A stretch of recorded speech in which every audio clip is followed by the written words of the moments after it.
Hi hello नमस्कार, मी भाग्यश्री तुमचं स्वागत करते भाग्यश्री लाईफस्टाईल या चॅनलमध्ये. चला, कसे आहात सगळे? तर तुम्ही मजेतच असणार आणि मी सुद्धा मजेत आहे.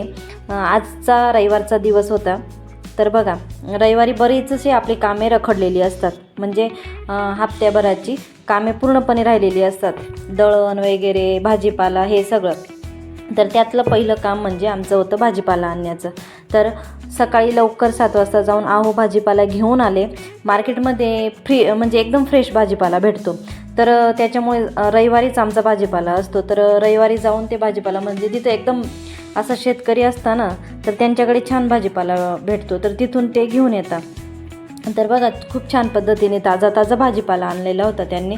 तर मग सगळ्यात आधी काम कोणतं, तर भाजीपाला आणल्यावर तो पूर्ण काढायचा आणि स्वच्छ जो भाजीपाला आहे ना तो पूर्ण धुवून काढायचा. कारण की भरपूर इकडचे तिकडचे हात लागलेले आणि आपल्याला पण सोयीस्कर, म्हणजे कसं सकाळी उठून पटकन डबा बनवण्यासाठी आपल्याला स्वच्छ भाजीपाला जर धुतलेला असतं तर फक्त पटकन काढायचं आणि करायचं असंच असतो ना. तर हिवाळ्यामध्ये बघा ना किती छान छान भाजीपाला भेटतो. गाजर, काकडी हे सगळं छान, म्हणजे गाजर किती लालबुंद आणि आपल्याला एकदम ताजा भेटतो. त्याच्यामुळे हे गाजर खूप गोड पण होते. त्याच्यामुळे मग हे आवर्जून आणतातच. हिवाळ्यात जो फ्रेश भाजीपाला भेटला ना तो आणलाच जातो. तर हे सलाडसाठी आपल्याला लागतंच काकडी, गाजर. मुलं जरी खात नसतील तर बळजबरीने आपण डब्यामध्ये देऊन दिलं ना तर आपोआपच खाल्ला जातो तो. तर मग त्याच्यासाठी मग त्यांनी मेथीची भाजी, बटाटे, टोमॅटो, वांगे, गाजर, काकडी, भेंडी असा बराचसा भाजीपाला आणला होता. आणि गवती चहासुद्धा आणलेला होता.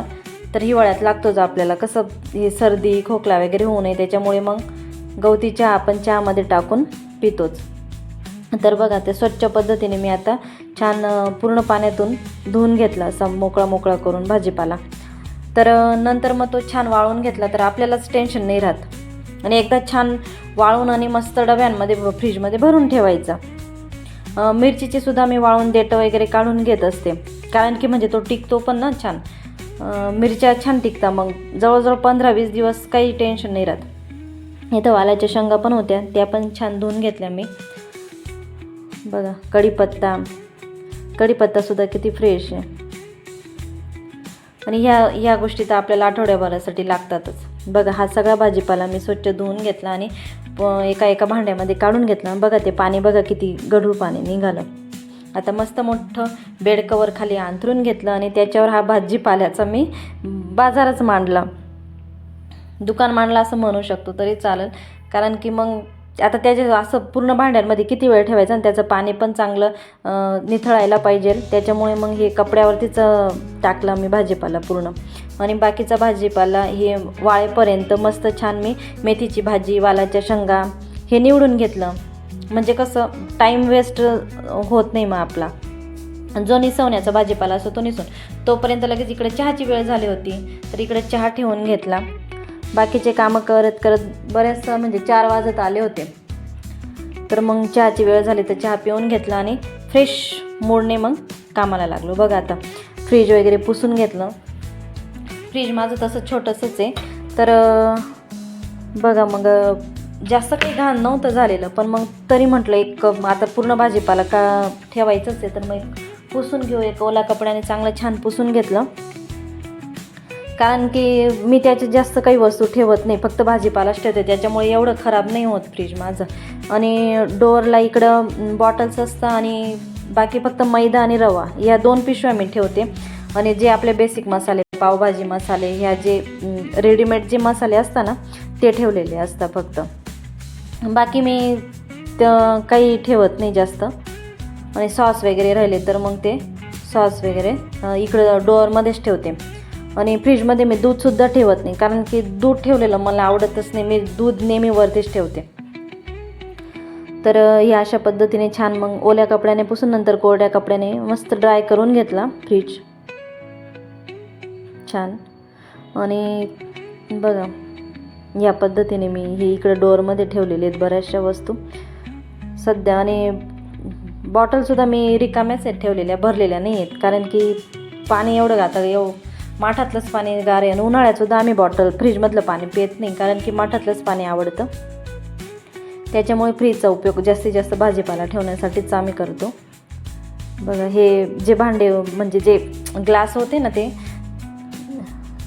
ते सगळे धुवून घेतले होते, जे धुण्यासारखे होते ते काढून आणि धुवून घेतले. हे बघा आता बाजारात भरपूर प्रकारचे ते मॅट भेटतात, तर मी ते मॅट काही घेतलेले नाही आहेत. माझ्याकडे जे बॅनर होतं ना, असा मोठा एक बॅनर होता, तर तो बॅनर मी असा आणलेला होता एक, तर त्याचे फ्रीजच्या ते ग्लास आहेत ना त्याच्या आकाराचे कापून घेतला आणि त्याच्यात ठेवलेले, तर छान ते धुता पण येतं आणि ओल्या कपड्याने क्लीन करता येतं. म्हणजे जास्त खर्चिक न करता आपण घरच्या घरी हा असा उपयोग करू शकतो मॅट ठेवण्याचा.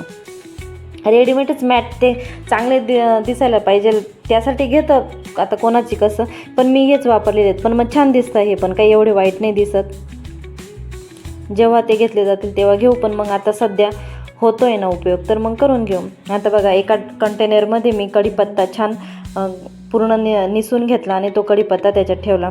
परत दुसरं कंटेनर आहे त्याच्यात मी हरभरे भिजत घातलेले होते, तर ते ठेवले. एका याच्यात वांगे, लिंबू असे छोटे छोटे आहेत कंटेनर माझ्याकडे, अद्रक हे सगळे ठेवण्यासाठी. तर एका याच्यात तिळ भरलेली होती मी, आणि हा डबा हे खूप आवडतं मला, असे डबे पुन्हा भेटलेच नाही. एका याच्यात कोथिंबीर आणि हिरव्या मिरच्या ठेवलेल्या आहेत, आणि ह्या आधीच्या काही मिरच्या उरलेल्या होत्या तर त्या मिरच्या ठेवून दिल्या मी. वालाच्या शेंगा असे मस्त एक निसून वगैरे भरून ठेवलं ना, आणि धुतलेले राहतात त्याच्यामुळे आपल्याला काढायचं आणि लगेच तयार करायचे. आता बघा ह्या पद्धतीने मी ऑर्गनायझेशन केलेलं आहे डब्यांचं कंटेनरचं, आणि खूप छान दिसतं. म्हणजे जास्त असं खूप गजगजीत असं भरलेलं पण नाही, आणि याच्यामध्ये जे उरलेलं असतो ते मी बऱ्याच अशा पिशव्यांमध्ये मग खाली ठेवून देते. गिलके, भोपळा, टोमॅटो हे सगळं असं मग वरच्यावर ठेवून देते. हे बघा आता मेथीची भाजीसुद्धा निवडून घेतली होती, ती पिशवीत म्हणजे ती लगेच करायची आहे त्याच्यामुळे मग मी पिशवीतच ठेवली.